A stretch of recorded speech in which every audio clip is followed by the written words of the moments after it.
to another set of propagation techniques. One you've had some experience with in the lab, and it's that of layering and all of its natural modifications. And more specifically, we looked at air layering, but there are other techniques that fall into this category of layering. And so we're just rooting cuttings, but they're initiated while they're still attached to the stem of that mother plant. And then once that stem roots, and we refer to that as the layer, that stem that roots, we detach it from the mother plant and it becomes its own independent plant. And this is a natural means of propagation in some plants. We can look at plants like blackberries, dewberries, strawberries, Bermuda grass. They do this naturally. And of course, we can induce them to do that in a nursery also. And there's other plants that respond well to this method of propagation. It's another one of those ancient propagation techniques.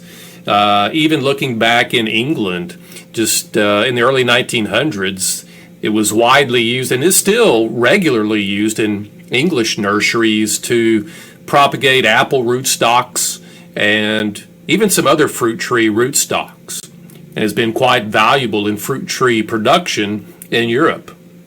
And there are some American growers that still use some of these techniques for propagating fruit tree rootstocks, as well as propagating other types of fruits. So let's take a look at layering and all of its natural modifications. And I think we need to begin with, why is it so successful? What makes it more successful than just taking cuttings and placing them in soil, in mist, in a greenhouse? Let's try to summarize some of the reasons for layering being such a successful technique. And of course, many times it doesn't require as much sophisticated equipment or technical equipment like a misting system that's on a clock, like rooted cuttings in a greenhouse would require.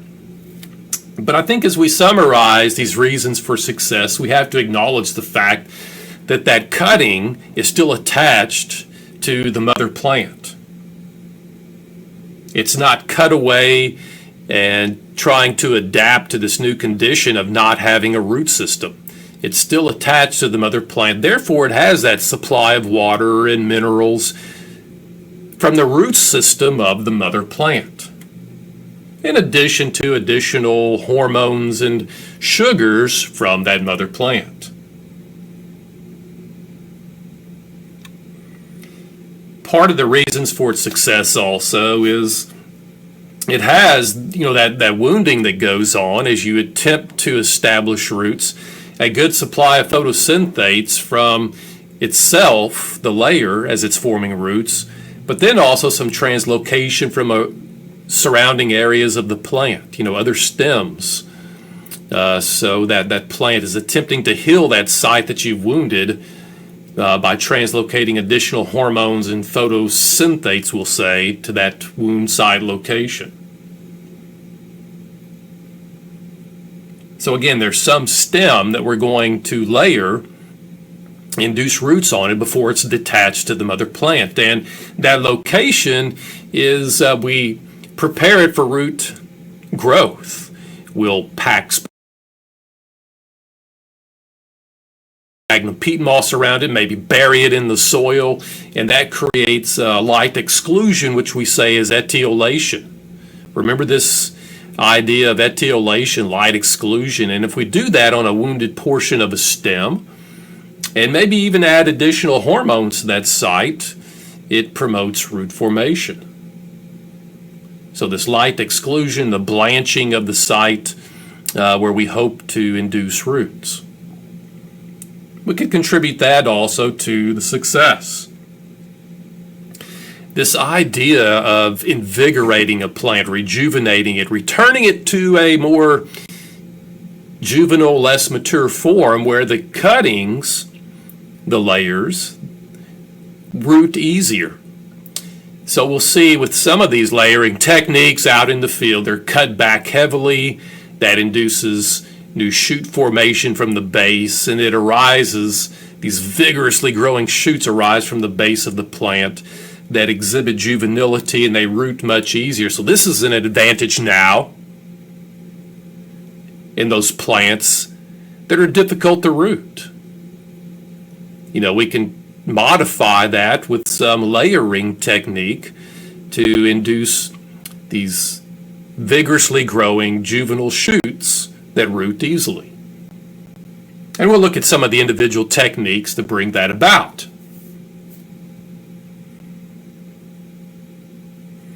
So as we summarize these reasons, we also consider perhaps seasonal patterns. Several of these techniques we're going to examine. They begin in the springtime with that renewal of growth coming out of winter dormancy. And there's this pattern of growth in the plant where it's translocating sugars and carbohydrates to that new growth. And of course, we're wounding the plant, attempting to induce roots. And so part of that seasonal pattern of moving through the spring, summer, and into the fall is beneficial in developing roots also and contributing to that layering success. So yes, that seasonal pattern of inducing roots on a cutting as we transition into the spring and on into summer. So this would summarize the reasons why layering can typically be so successful. So, as you probably know, it begins with some stock plant, regardless of the technique. Trench layering, mound layering, air layering, or some of the other more simple techniques of layering. We start with some mother plant, and their stems are going to be modified and wounded to allow them to root. So we need to think about also in our planning of this technique how we're going to manage those stock plants, whether it's a single plant in our backyard or I'm a grower and I have a field full of seedling trees that I want to layer. It begins with the soil consideration. We typically use soil, develop a site where the soil is well drained. That would be one of the prerequisites for several of these techniques is having soil that's well drained, yet we still have the capacity to irrigate it if needed. We want to, in management, start out with some other plants that are virus-free. That'd be part of our establishment of stock plants. We begin with plants that are virus-free so that we don't infect all of our cuttings or infect the entire field. We talked about, good drainage in terms of the soil component, a soil that's also easily workable so that we can till it for weed control and mounding soil around the plant when needed. And also the ability just to control insects and diseases on those stock plants during the course of the year, just season after season, weed control, insect control, disease control. This is integral to the management along the process of layering. So maybe to summarize that, we could say good soil drainage, aeration, yet we still have the capability of irrigating that soil, starting with good disease-free stock plants, and being able to control those competitors like weeds, insects, and diseases. So this is that starting point, that management that goes throughout the season. And now let's look at individual techniques. And we'll begin with those that are quite simple, just the procedures for layering. One is just simple layering. This works well with plants that have stems that are flexible and I can bend them easily, especially in the spring season. So some examples of this simple layering would be like some of our roses might work well with this technique. especially the climbing roses, blackberries, raspberries, some of our vining type plants like wisteria. And the technique is simple. We take that tip and in the spring we bury it into the soil at a location where we're comfortable digging it up later. Because what's going to happen is we bury that tip into the soil, right? It's excluding light. It's in this moist location. And roots begin to form. And that tip continues to grow, and it'll emerge from the soil. So then at some point, typically after a full season of growth, so now looking down the road, through that spring season, growth continues into the summer, we go into the fall. As that plant enters dormancy now in the winter season, we will be able to dig up that plant at that location where it's rooted. We sever it from the mother plant. And remember, it has a shoot that has grown from the tip and is now emerging from the soil. Yeah, we dig that up and we can transplant that new independent plant to its new location, into a container or another location in our garden or out into a field. So simple layering. Maybe a modification of that might be where we take that flexible stem on that plant that we want to propagate, and again, we identify a point on the soil where we're comfortable digging, we bend it over, and we allow that stem, the stem is flexible enough to allow the tip of the stem to remain aerial. So now look at the diagram on the lower right. The tip remains aerial, and a portion of that stem is buried. And of course, I cover it with soil. That bending and that covering with soil stimulates root formation.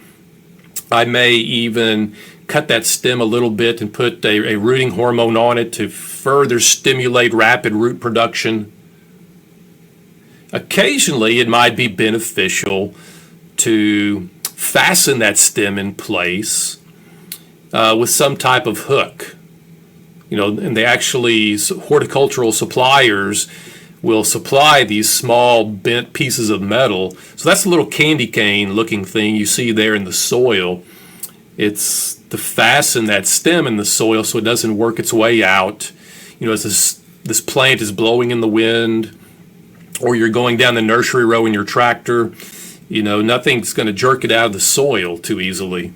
So that's the purpose with fastening it into the soil, perhaps. But it's the same process that we just described. Through that spring season into the fall, we grow an entirely new adventitious root system, and then that next winter season, typically, this new independent plant is cut away from the mother plant, dug up, and transplanted to its new home. So this works well if you want very simple propagation technique, and it's, amateur horticulturalists, backyard gardeners use this all the time. So again, roses, blackberries, raspberries are more vining type plants or cane type plants that have flexible stems.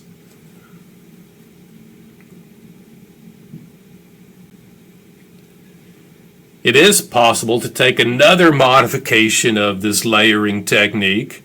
If you have a somewhat longer stem of a plant that's still quite flexible, and you place several bends in that stem, burying it at several locations, fasten it down into the soil if that makes you feel more comfortable so it doesn't pop out during the season. And again, the technique is the same, the result is the same. Those areas of that stem that are both bent and placed into the soil are stimulated to grow new adventitious roots.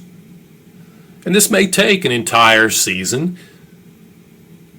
Likewise, in that next winter, I begin with my clippers cutting away from the mother plant, separating the plants, digging them up. And it's just like simple layering. Only with compound layering, I have more finished plants, more propagules.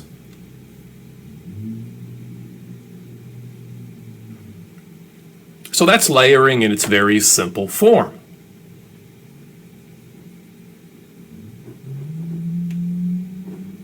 So moving along here to another technique, another modification, air layering, where we're going to bring the soil up into the canopy of the plant, induce root formation, and eventually cut away that layer as it becomes a new independent plant. And we start out with wounding the plant with our knife. And think about the type of plant. If it is a monocot plant, and with, as you can see in the diagram, the scattered vascular bundles referring back to basic stem anatomy, we just simply cut into that stem a fourth to a third of the way. I would say also it might be good to place a matchstick in there or maybe some wet sphagnum moss to keep that separated, and this will aid with root development, root formation at that site. However, if it's a woody dicot or a gymnosperm, you're doing the same thing. You're wounding the stem. However, here, think about using your sharp knife to remove a small portion of that bark and expose that cambial tissue. Okay, so just different stem anatomy here. We don't have scattered vascular bundles, but we have a cambial layer. That is that meristem. The meristem, of course, is stimulated to start growing new cells that differentiate into new root organs. So, in either case, and I would say this is especially true with the woody dicot, as you strip away that bark, you're exposing live cells, so try to rather quickly pack the media around it, whatever you've chosen, the moist media around it, and of course you encase it in some material like saran wrap, plastic wrap, to hold it in place, excludes the light, and it's creating that dark, moist environment that induces root formation. So how long does this take? With most plant species, it's going to take several weeks to maybe several months before you have a sufficient root system developed in that media whereby you can cut it away from the mother plant and transplant it. Okay, so in the drawing at the bottom of the screen there, you see some roots beginning to develop on that cutting, but it's certainly not enough yet. We need to hopefully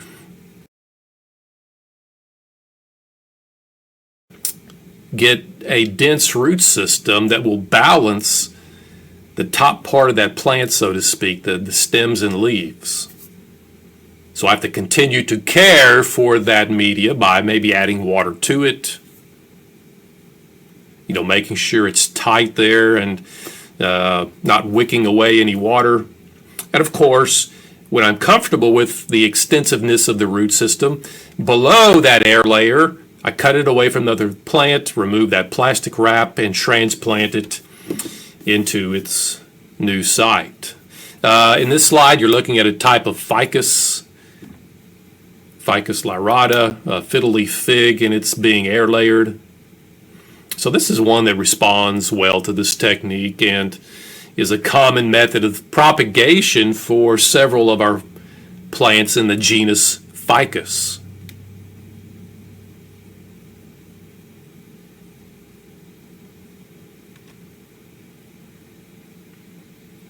Again, depending on the plant species, it may take several weeks to several months for a significant root ball to develop in that media. And we sever it away from the other plant. We take the layer and we transplant it into another container or into the yard or wherever we choose to plant it. We have a new independent plant.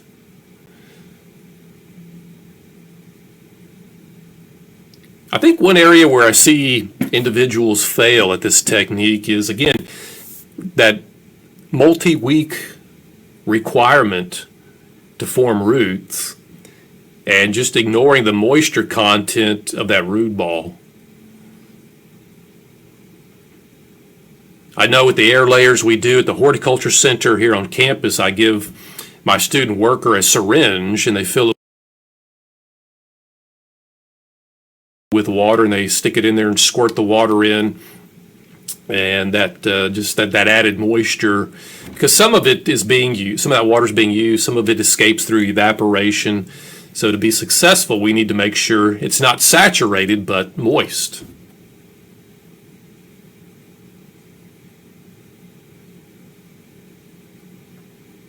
So we've described here air layering and the subtle difference in air layering a dicot versus a monocot.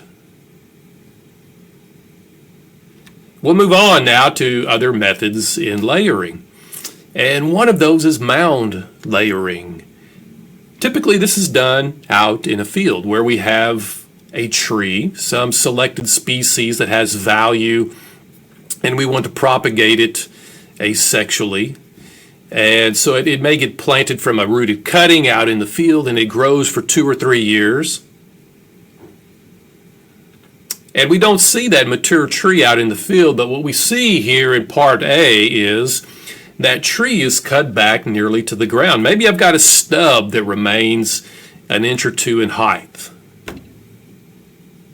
And the top portion of that plant just gets composted or whatever. So we have this plant where the top portion is removed and it's attempting to survive. It's going to try to regrow that shoot system. So all those dormant buds on that stem come out of dormancy and they emerge. And I also want those new stems that emerge to be rooted. So I'll move back through the field, and typically you'll have an entire field of trees that are cut back with one of those rotary saws that's mounted on the back of the tractor, and you just lower it to the appropriate height, engage your PTO, and move through the field, and it just cuts the trees down to the selected height. And then the next step is to mount onto my tractor some type of disking plow to mound the soil up around those stubs on each of those trees.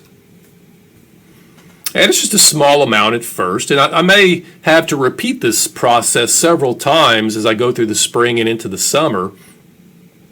So as we go through the season and those dormant buds emerge and start to grow into new shoots, I want to keep the base of them covered in soil. Again, it's creating that environment for root formation. It's invigorating this plant. And I have these juvenile shoots that are emerging. And they will, each of those individual shoots, root into that surrounding mound of soil. So we continue through the season, and then in most instances now, as we go through spring, summer, fall, into winter, that plant has gone back into dormancy. But more importantly, each of those individual shoots that are now approaching 1 year in age have rooted into that soil, and they can be removed. Depending on the number of plants you have, these can be cut away individually. Or again, I've seen growers that will again get their tractor and mount onto it that rotary saw that's powered by the PTO, and they lower it down into the soil and they move through the field, and it cuts away all of those new shoots, and they're then harvested by hand, and we have essentially a 1 year old cutting that is rooted.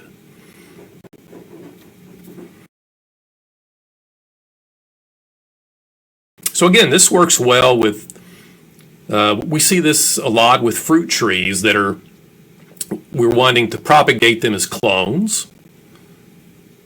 They don't root easily as unrooted cuttings under mist. So this is an alternative to rapid production of well-rooted cuttings that don't root easily.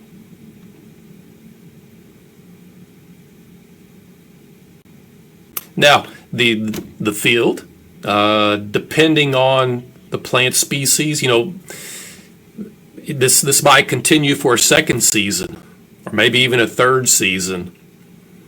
And eventually that tree that was initially cut back to only 2 inches is going to expire. It's consuming all those stored carbohydrates to produce new shoots, and you're harvesting them, and it weakens that plant. So after 2 or 3 seasons, they're typically finished, and you would rogue them out of the field and start over again. And on this slide, just an example of some of the modified equipment that's mounted onto tractors to aid in the mechanical harvesting of trees that are produced this way. So as we look at the photograph in the upper left, the row on the far left has just been cut. Those trees are pushed over, they've been cut, and now they'll be, workers will come through the field picking up those trees. And of course, the row in the center is being cut right now. And then the tractor will get to the end of the row, turn around, and continue to harvest row after row.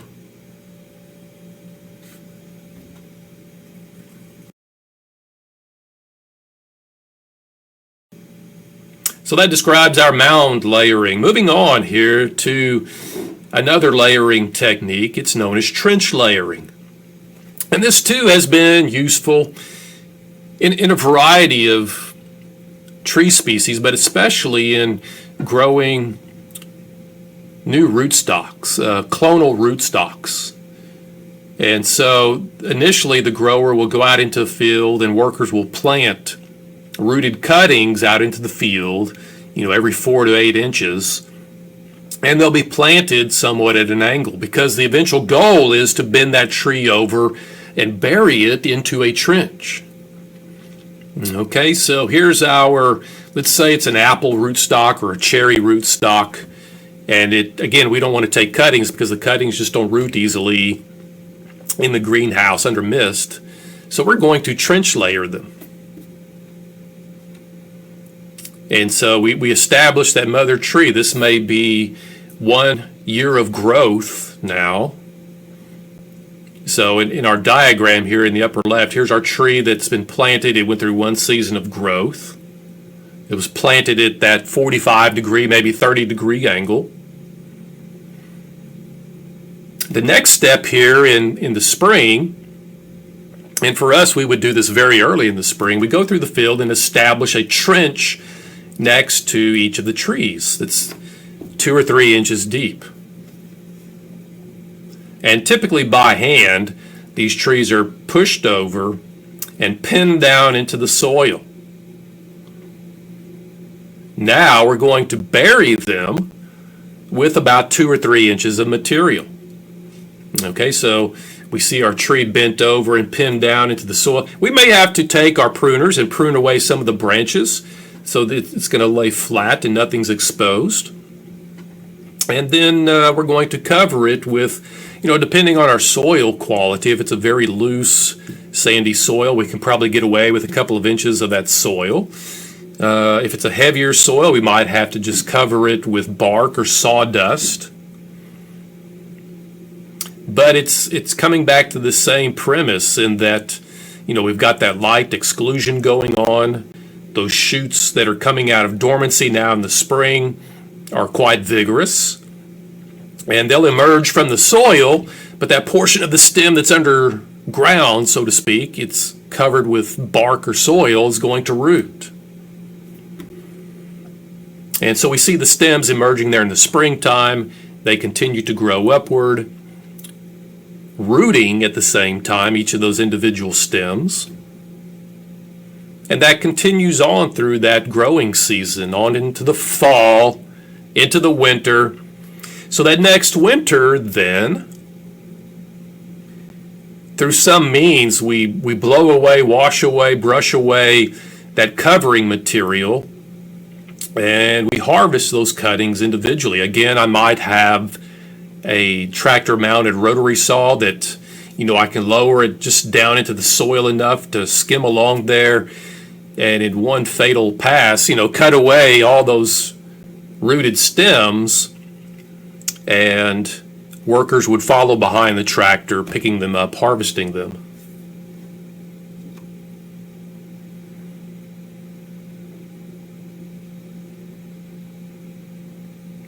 So the technique here is quite similar to the mound layering. And again, typically requires 1 year cycle to have some rooted cuttings. And this has been used both in Europe and the United States, especially in fruit tree rootstock production. And again, at the end of the season, typically that's the winter season, we either blow off, wash off, brush away some of that media and harvest those rooted shoots. So then the tree, can we use that another season? Different growers have different preferences here. They may attempt to, just rogue out that tree afterwards and start over again. Or they may attempt to do this another 2 or 3 seasons. Just leading that tree back up, allowing it to regrow for another year. So there's mixed management processes here. You can, as I said, just dig up the entire plant, start over, or reuse that plant 2 or 3 times. So this, of course, describes another modification of layering. Now we will move on to some other modifications of propagation. And one we want to mention here is that of offsets. So this may be a plant that we have growing in the landscape or again at a plant nursery. And the plant is predisposed to grow sister plants at its base. And so we see this happen mostly in our monocots, especially in palms. And yes, palms are monocots, and we'll see this in succulents also, various succulents, where a new baby plant, a plantlet, more appropriately an offshoot or offset, grows at the base of that plant over time. And we just go up there when it's at the appropriate size that we deem. We deem it to be the appropriate size for transplanting. We just, with our shovel or saw, break it away from that mother plant. And in turn, that can be transplanted into a container and grown out further until it's in a marketable form, or just dug up and transplanted out in the field. I think you've probably seen this before. Sago palms. It's a landscape plant, somewhat ornamental, does this. Palm trees will do this.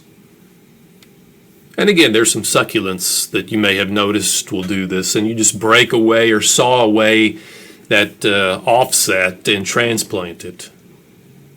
Very simple, unsophisticated form of propagation. And it works well, works easily. You just don't harvest too many propagules this way. One mother plant may only yield 1, 2, or 3 offsets each, 2 or 3 years.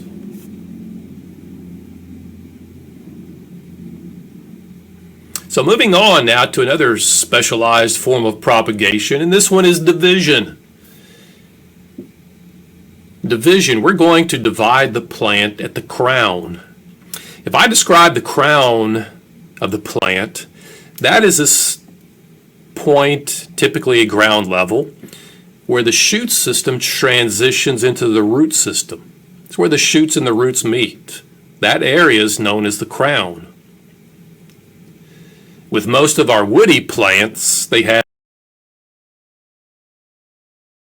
one crown. And typically we can't divide woody plants with division. This is more appropriate for softer tissued plants, we might say herbaceous plants. Grasses would fall into this category, where they have multiple crowns in one bunch, and we're just going to separate that bunch so that the halves, the thirds, whatever we're doing there, has a portion of the stem system and a portion of the root system. So we can, just pull them apart, or maybe we use a knife or a saw to cut it in half or into thirds. So we start, of course, with a mature plant and divide it to create new plants. And so in the upper right photograph, we see a plant here taken out of its container, and a knife is being used to sever, cut through the soil, some plant tissue, just so long as each piece contains some crown tissue. Very simple method of propagation. Doesn't require much aftercare in management. So yeah, if you can perform this method of propagation on plants, this is a preferred method. It's easy, it doesn't require a lot of aftercare. But again, you can't apply this to all plant species. It's typically a herbaceous plant, soft-tissued plant that has multiple crowns. In nurseries, this is quite typically how ornamental grasses are propagated. That lower right photograph is Gulf muley grass, and that photo is taken in the fall season. It's a native to our coastal prairies extending into parts of central Texas. Beautiful grass and very easy to propagate. You just dig it up and divide it into 2 or 3 sections and replant it. Typically, as I said, you can't apply this technique to woody plants, only herbaceous plants. Just be sure that each piece, as you divide it, has some root system or rhizome system to regrow a new adventitious root system. That's important. And as we mentioned, it's a simple technique that doesn't require a lot of skill, and after management is a form of propagation. As we compare it to the other methods of propagation we've described, like budding and grafting and rooting of cuttings.